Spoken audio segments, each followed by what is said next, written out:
Hi, everybody. This is Doug Church, and I want to thank you all for tuning in to the ETA Files. If you haven't watched before, where the hell you been?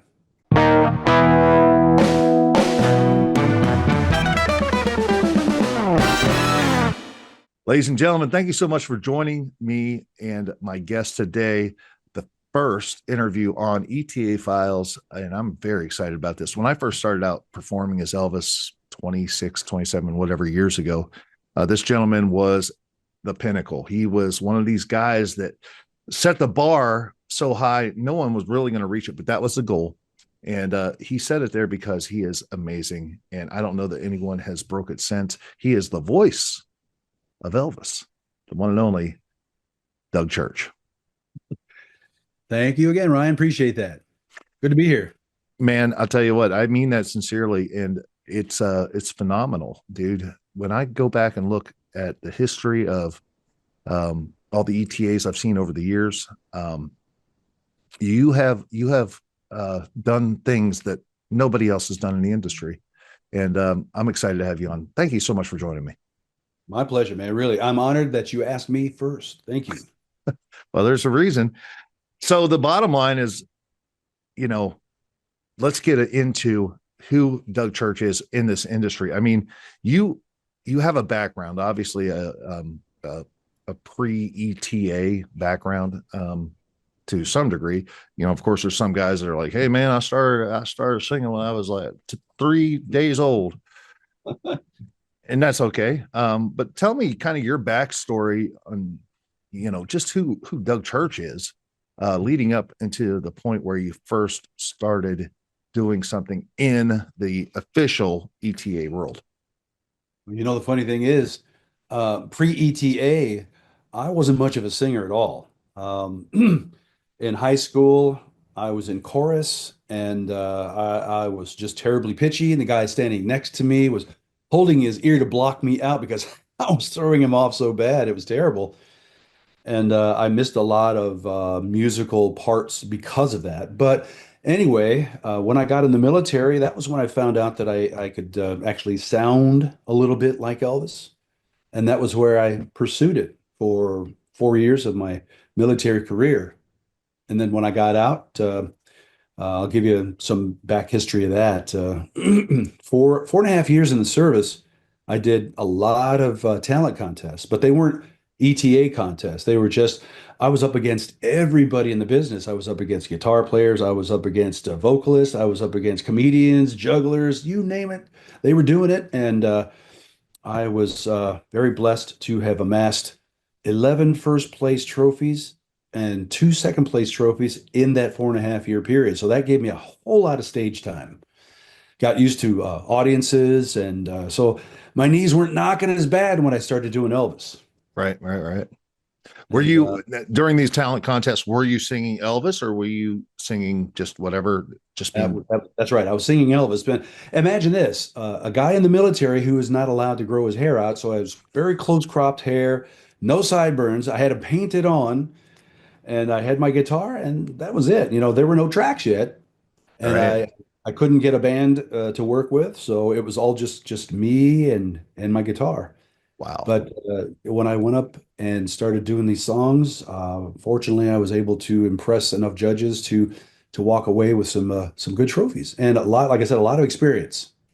That was the most important thing, was getting all that stage time, so that when I finally did set foot on the stage to do Elvis properly, I wasn't as scared.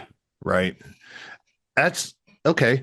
Now I remember, I don't know where I heard. I mean, you might have just told me this on your own. I remember stories of you saying, I would get in the car, I would start driving, I'd put Elvis on the radio or on the whatever, cassette or CD or whatever. Um, and you would just go down the road, man, and like listen and sing and like work on it. What part of your life did that happen? Well, if I can elaborate on that, I would sing from the time I woke up until the time I went to sleep. And I drove a lot of people nuts with it. Seriously, it just went on and on and on and on and on. And your question again was, Well, I mean, what part of your life was it when you were on these road trips driving? Something that I think you actually mentioned this to me. you would just be in the car and you would just listen and sing it and compare, and then just work on your craft doing that. Well, At what point exactly. in your life was that? Well, like I said, that was right after my military service and just before I got my feet into the whole ETA pool. Which was about about 2 years, maybe three. Okay. Uh, so in between that time, I spent a lot of time trying to find my niche, trying to get a job and get a place to live and this and that. And uh, before I really started doing Elvis professionally, I worked at a car wash, I worked at a laundromat, I installed aluminum, I dug ditches, hung uh, pool enclosures, you name it. I did just about everything you can think of, just trying to to eat. Right. Well, yeah, and that's important. And I don't know exactly what year you would say that you kind of really dived into the Elvis world. I know for me it was like, it was like the 90 or 96, 97-ish time frame. And back then, there was an industry, but you had to know where it was to find it. I mean, and once you found it, you were in it.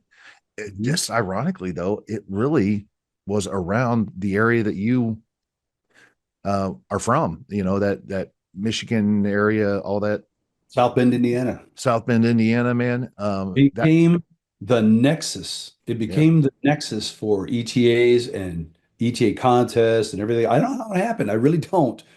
I did a couple of shows there and somebody had a contest there. And before you know it, every ETA and his brother-in-law was coming in to do shows in South Bend and contests. And it was wild. It really yeah, was. I mean, it's just very little elbow room. right. And it was funny because when I got on the scene, there were so many of those little niche places around the South Bend area. Mhm. Um, and I remember Irv Cass from that time. Yeah. When I first started, you were this big deal. There was Irv Cass, and then there was a little bit of this other thing that was Trent Carlini Mhm. and Rick Cicito up in Chicago. Chicago Um, boy, both of them.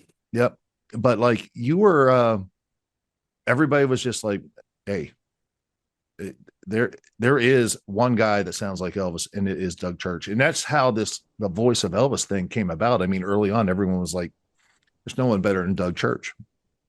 Well, I tell you how the whole Voice of Elvis thing came up. I was doing a show and it was a corporate event. And this guy comes up to me after the show.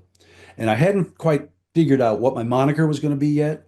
I had toyed around with something called Echoes of the King or The King Lives, stuff like that. And this guy says, "Son, you have the voice of Elvis." And light bulb went off over my head. And I said, "Hey, that sounds pretty good. I hope it doesn't sound too self-serving, but I just I used that for years and years and years." Well, it is. I mean, it's it was appropriate to say the least. And actually, it came in. We'll get to it a little bit later on. I want to talk about some things like King Tenued, but um, growing up, man, were you in a Elvis household? Were you in a musical Oh, household? God, no.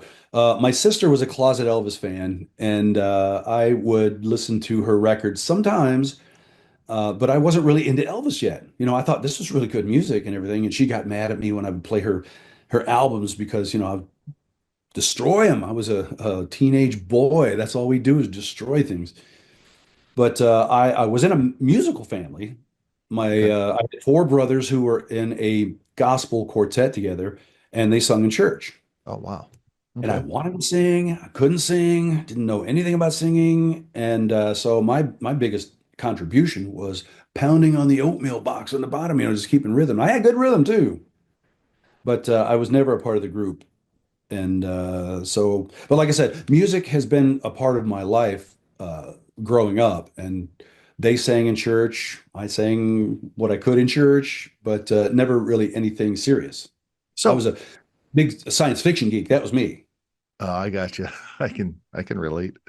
Uh, you don't happen to do any impressions of James T. Kirk, do you?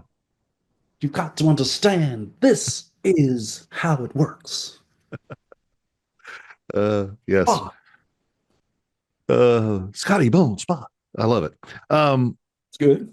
so let me ask you this. Okay, here you are, the voice of Elvis all these years later.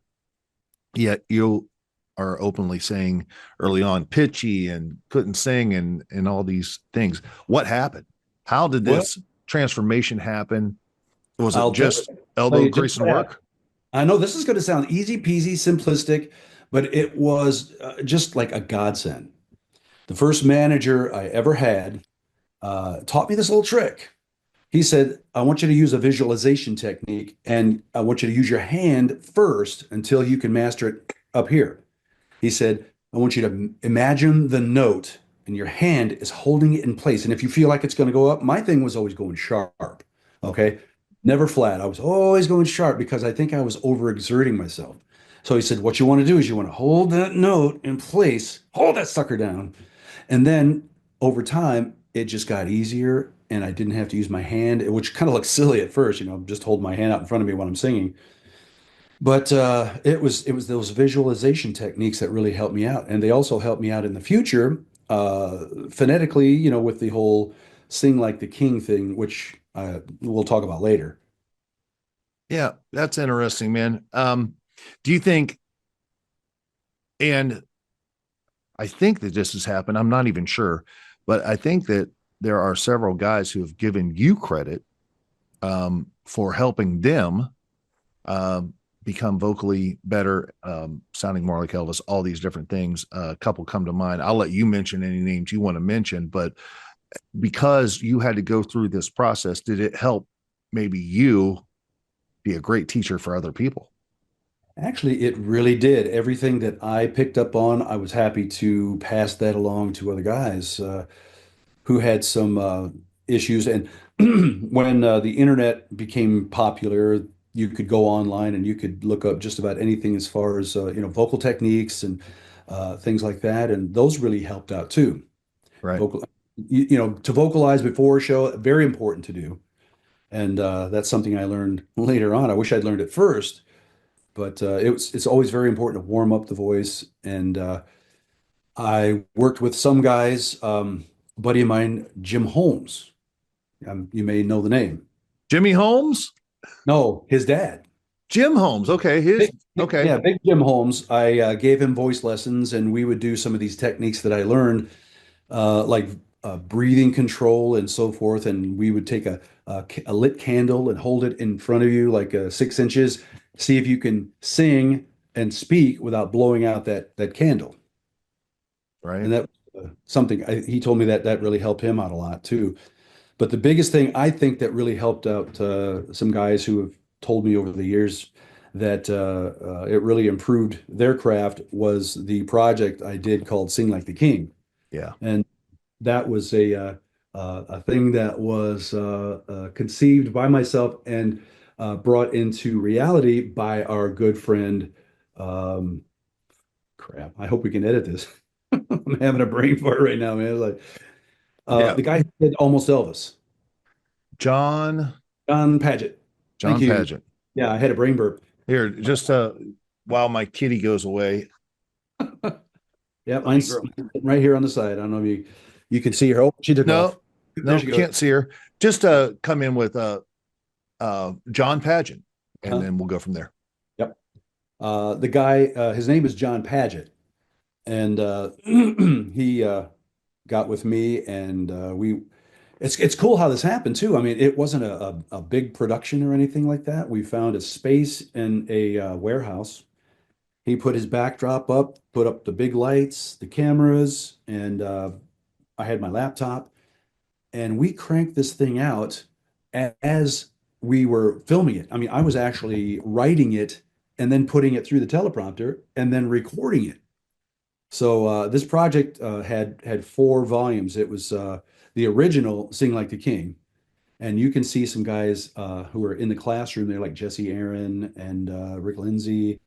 I can't think of a lot of the other guys who were in that class, so to speak, which was just getting the thing off the ground. And then the next 3 volumes were the 50s, the 60s, and of course the 70s eras of Elvis.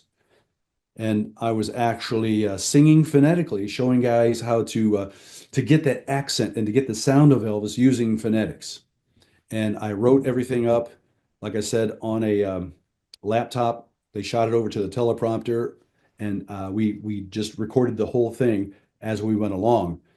And then we cranked out every song from that project uh, phonetically written down so that they could read it themselves. And then that was the tool that they could use instead of just having to remember it. It was right there in black and white, black and white. That's amazing. And you know what's so funny about that is that number one, like, today you can do that relatively quickly.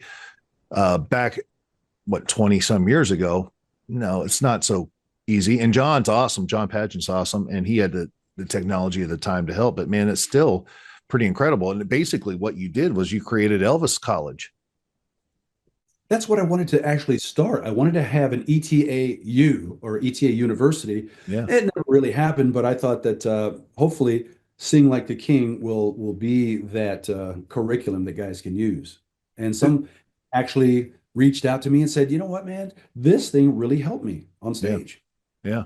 And that's Gratifying. incredible. I can see how it would. Is that still out there today? I'm not even sure. Is it? You can find it online under, I think it's Blue Suede Productions. Production. Yeah. Yeah, you can do that. You can order the other one too, Almost Elvis with Herb Cass. Yeah. Hey, I made it in Almost Elvis. There was a little business card. God bless her, Nance Fox, back in the day. My business card, they were talking to Nance Fox, and my business card was on the board there, and picture of me. So I made it in. I had just started. It's kind of crazy. And then there was the Learning Channel thing that happened. Were you in that? That was all around the same time. Oh yeah. I I think remember that. I was trying to remember what medium that was showing that. That was the Learning Channel. And it was about the ultimate, and I think it was, or not the ultimate, back then it was the Worldwide Images of Elvis. I think before it it was, came, yeah. And I think it was the year that Irv Cass won. right. And it's kind of like about him. But I Mhm. think you were in there. I think they had a short interview with a bunch of guys. But Yep. yeah, dude, those are great days, man. I mean, I looking miss back, the magic, the camaraderie, all that stuff, man. It was a great time. And there wasn't a whole lot of bickering and infighting going on. All the guys got along great. We jammed and we sang, we partied, we had a great time together. And I don't know if you at the first it's called ETI no EPIIA. It was the Elvis Presley Impersonators International Association, and I think it was a guy and his wife Ron Bissett. Do you remember those guys? I don't think I was a part of that. The first convention we had was in Chicago at the Sheraton O'Hare, and I met so many guys in the business. Before I went to that thing, I was on an island. I was all Yeah. by myself, did not know how many guys were actually out there doing this thing. Yeah. And we needed that back in those days Mhm.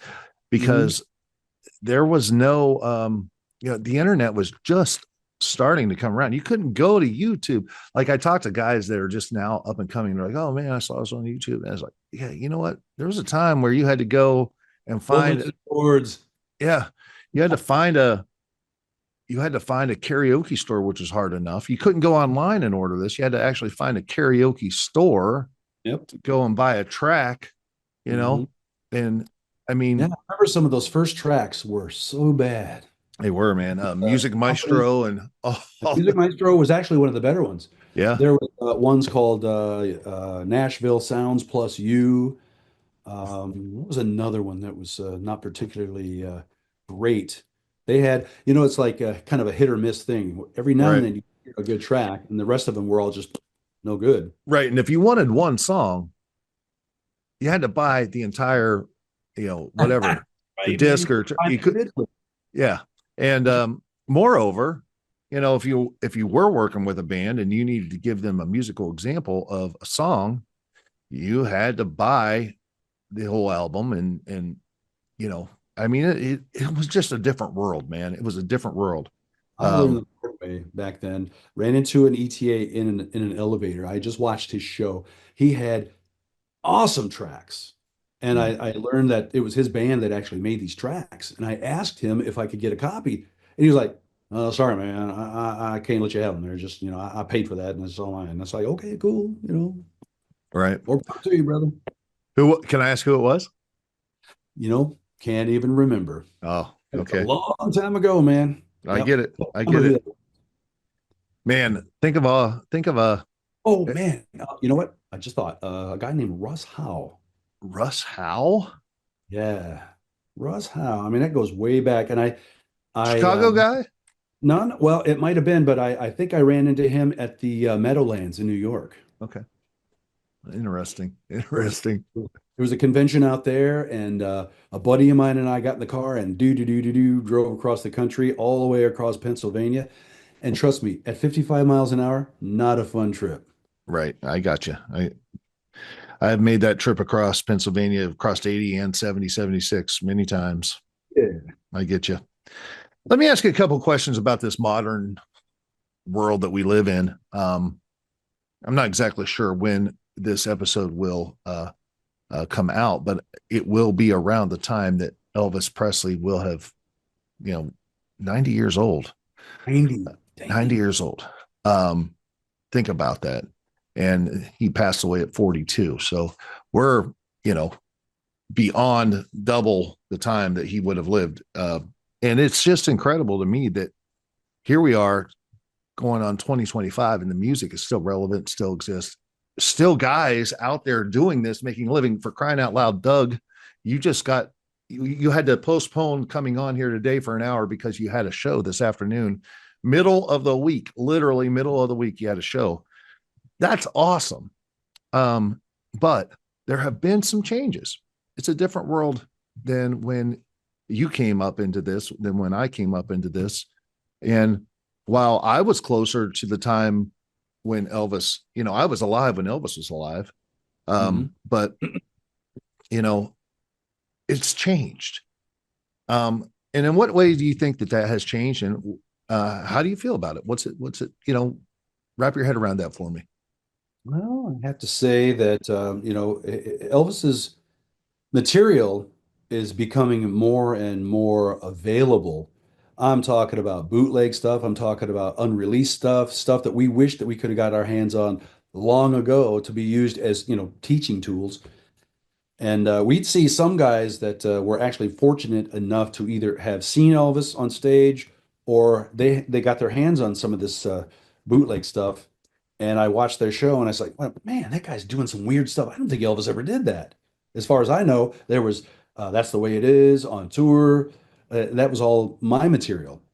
And so come to find out years later that, man, that guy was spot on because he was doing stuff that Elvis actually did and none of us were even aware of it. So I'm grateful for stuff like YouTube and all these other mediums where you can get all this unreleased Elvis stuff that's coming out. It's just amazing.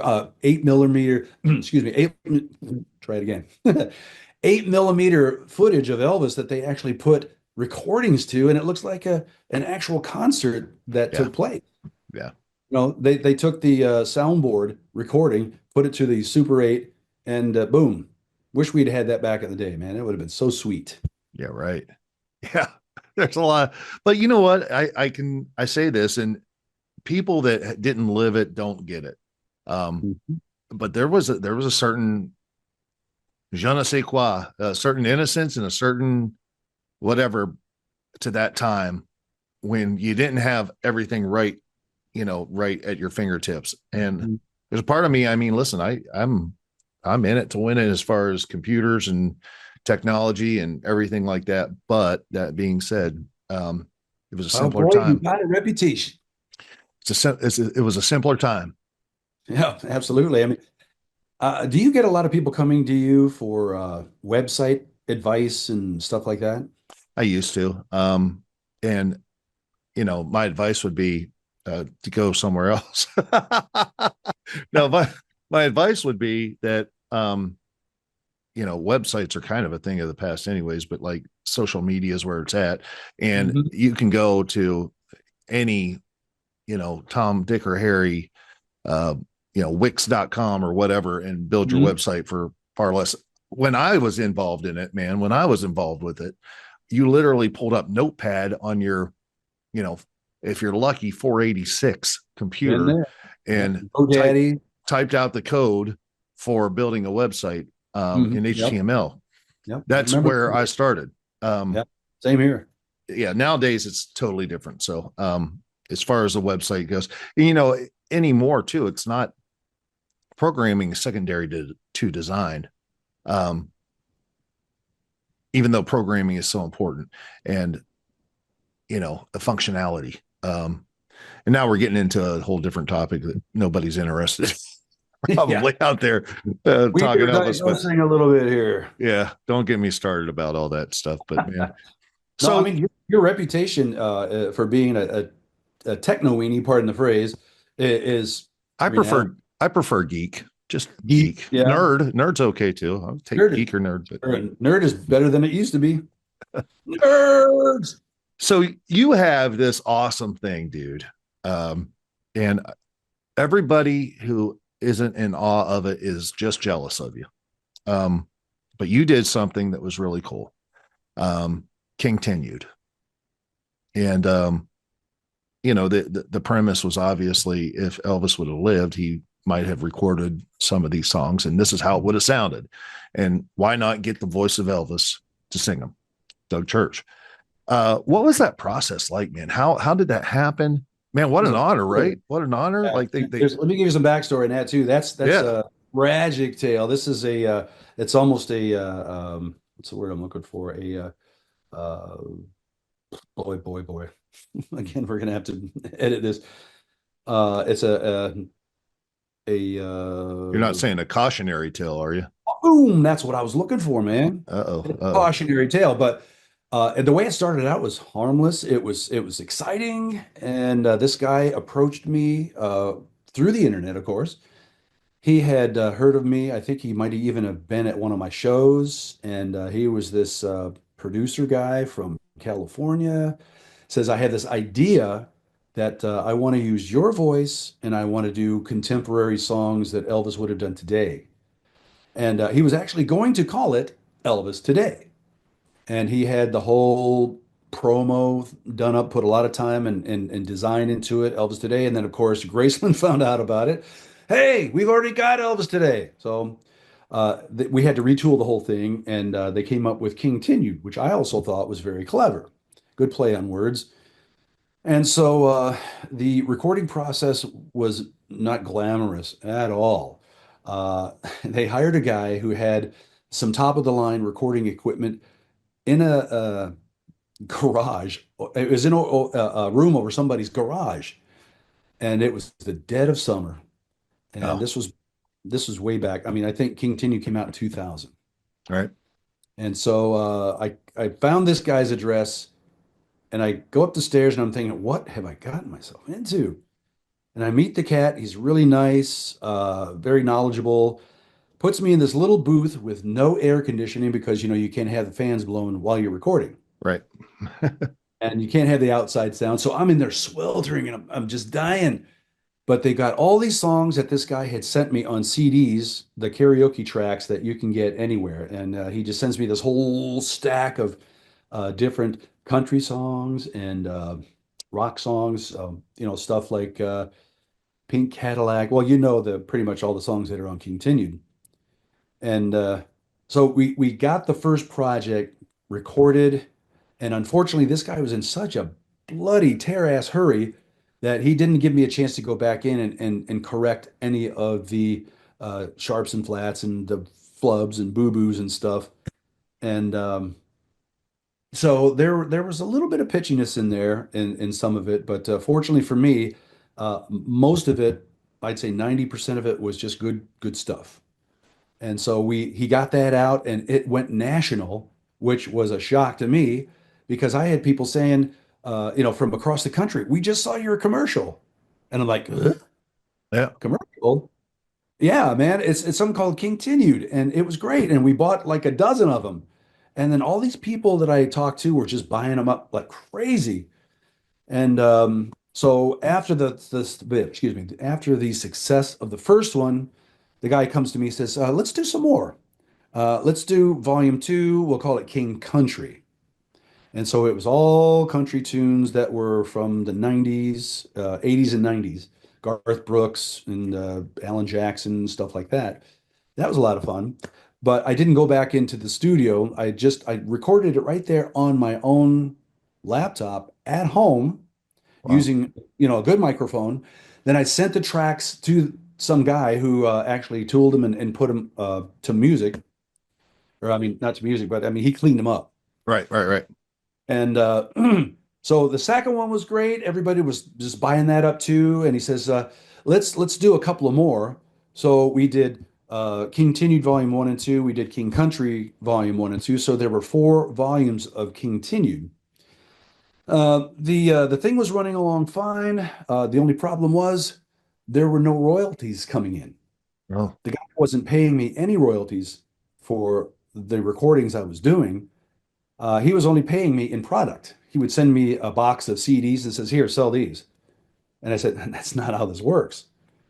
And he says, "Well, I want you to keep recording, and I want you to use a different medium. I want you to use an Apple computer instead of your PC because it'll come out better." Well, I was a PC guy for many years, and I didn't know jack from Apple.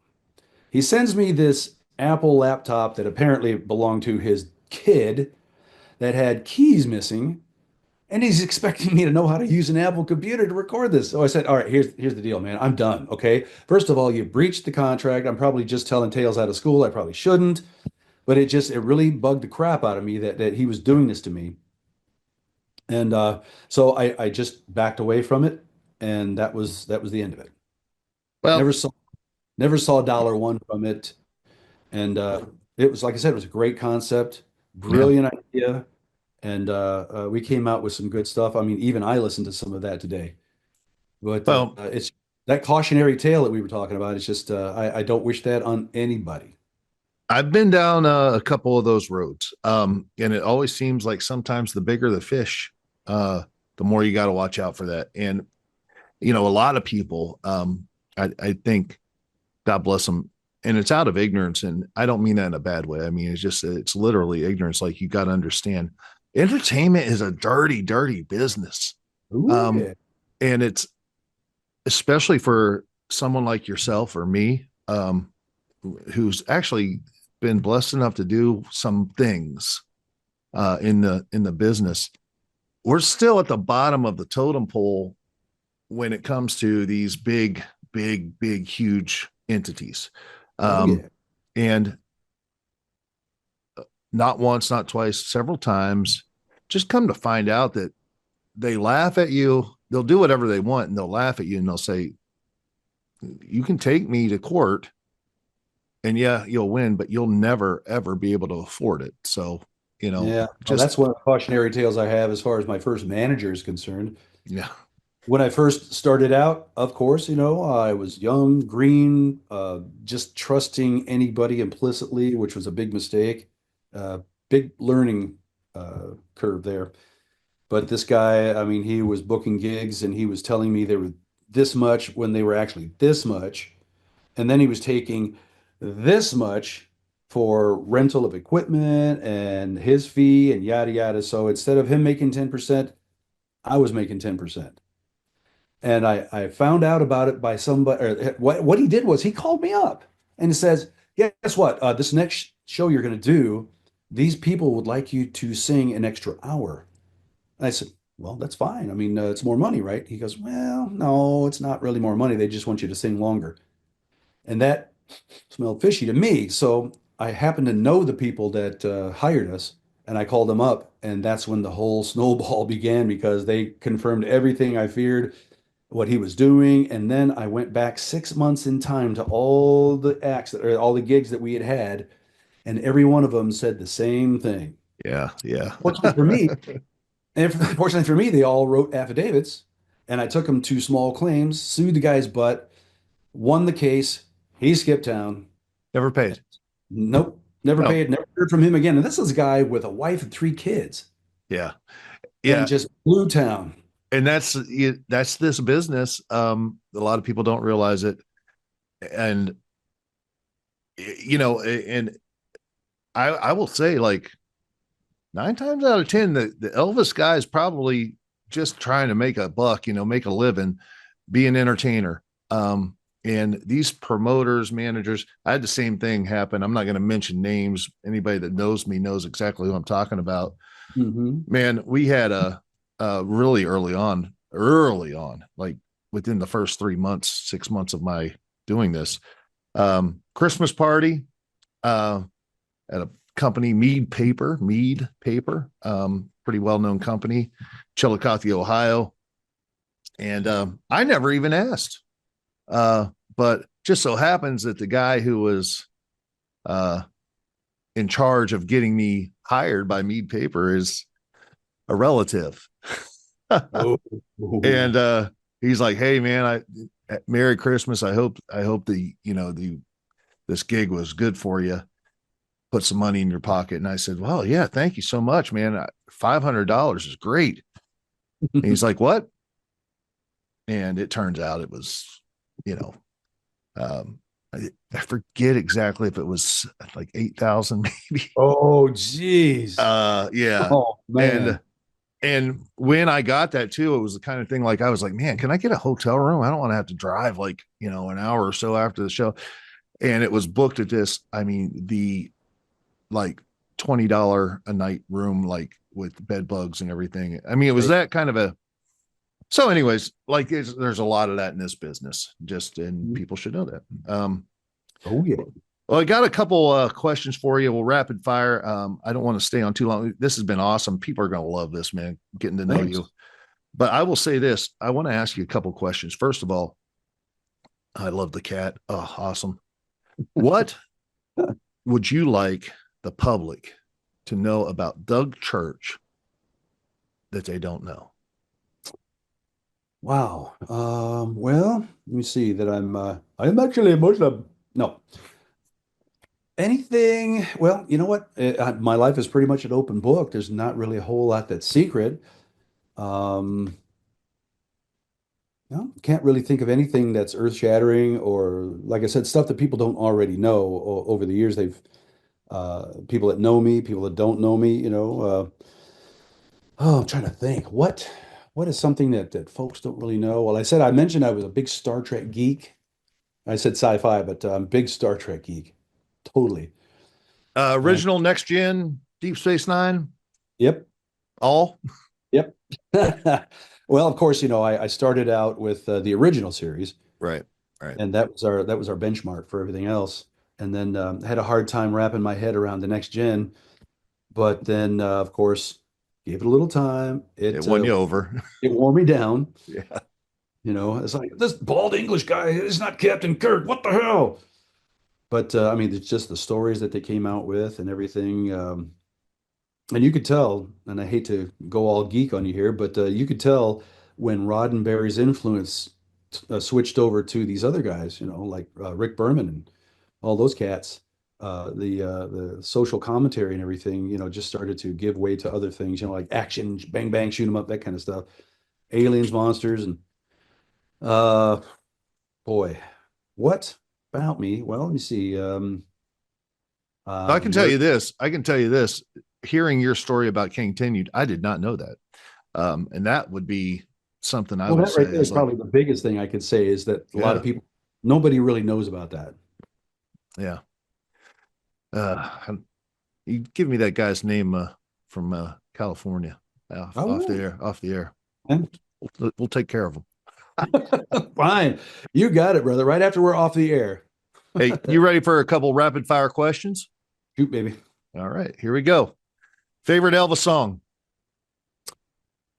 Burning Love studio cut. All right. Your favorite Elvis, or your favorite performance moment? Wow. Performance moment, I would have to say, was doing a show. Well, it's actually three moments. Okay.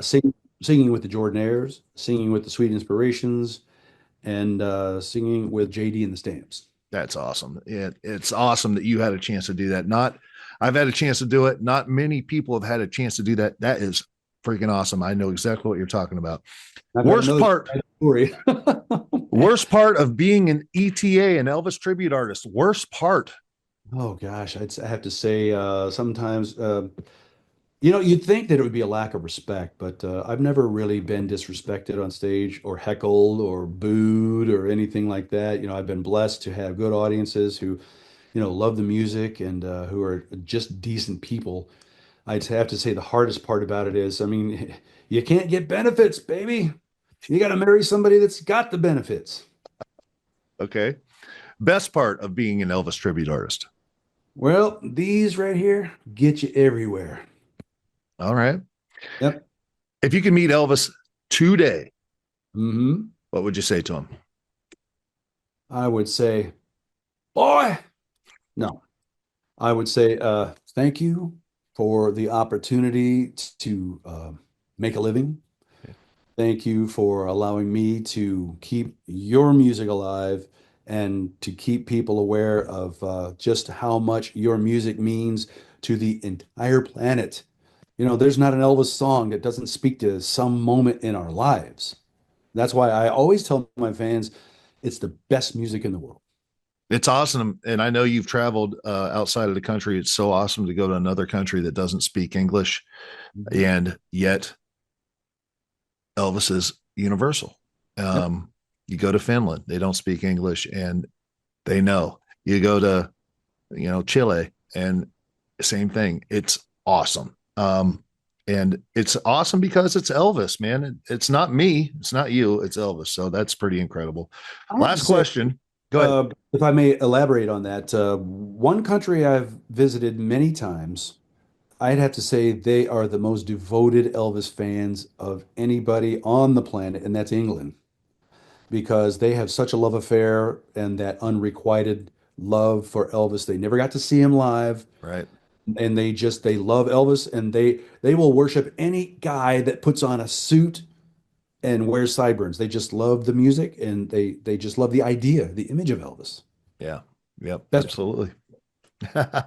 Final question. Shoot. What's your advice to it's a different generation, man, and not just in the Elvis world, but I think across everything. It's totally different, man. The younger generation coming up uh, sees the world different than you and I, Doug. So what advice would you give to some of the younger young bucks who are awesome, man, just incredible? And they have all the technology and whatnot, and they're using it, and they're what they're doing is really special and amazing. It's a different thing than you Yeah. and I had the opportunity to experience. But what advice, as someone like yourself who has definitely, carried the banner and done it the right way, and have literally been amazing throughout the career, what advice would you give to these young bucks to do it the right way?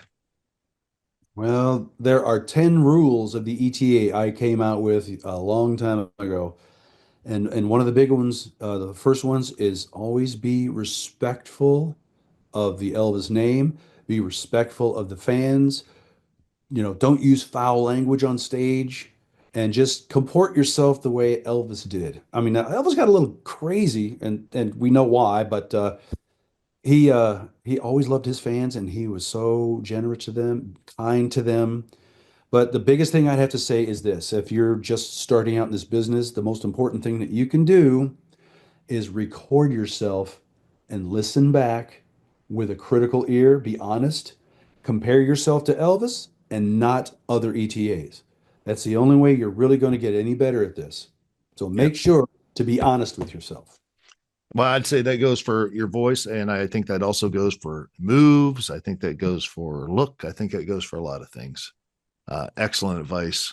Listen to it. Brought to you by the one and only Doug Church. Man, this is fun, Doug. Thank you so much.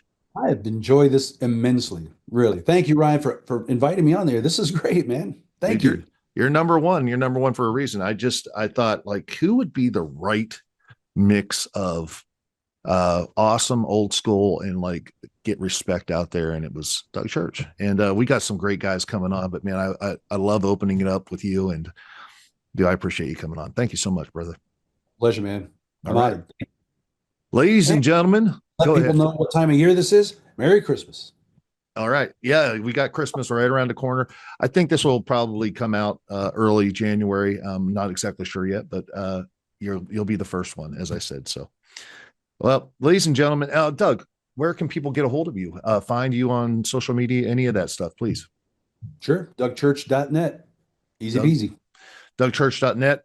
Any social media? Yeah, I'm on Facebook. I used to have a Twitter account, but I don't use it much. But yeah, you can find me on Facebook. All right. Doug Church, if the guy looks like Elvis and he sounds exactly like Elvis, you're at the right place. I appreciate you, brother. Thank you so much. God bless you. Merry Christmas. Happy holidays to you and your wife. Ryan, and may I say that you're no slouch yourself. Oh, hey. You are a legend yourself. I just watched guys like you when I came into the business, said, well, that's probably the one you want to watch. So well, we're brothers. We are brothers. I appreciate you. Ladies and gentlemen, the legend himself, the one and only, awesome, Doug Church. Thanks, Ryan. Thanks, everybody.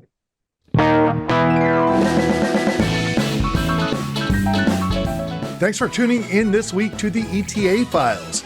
If you enjoyed this episode, please give it a thumbs up and share it with your friends. And as always, be sure to hit that subscribe button and join the ETA Files community. And if you're looking for something a little different, be sure to stop by my podcast, The Ryan Files. Keep rocking, my friends, and I'll see you next week with another story from the Elvis Tribute Artist world. In the meantime, check out these video links below.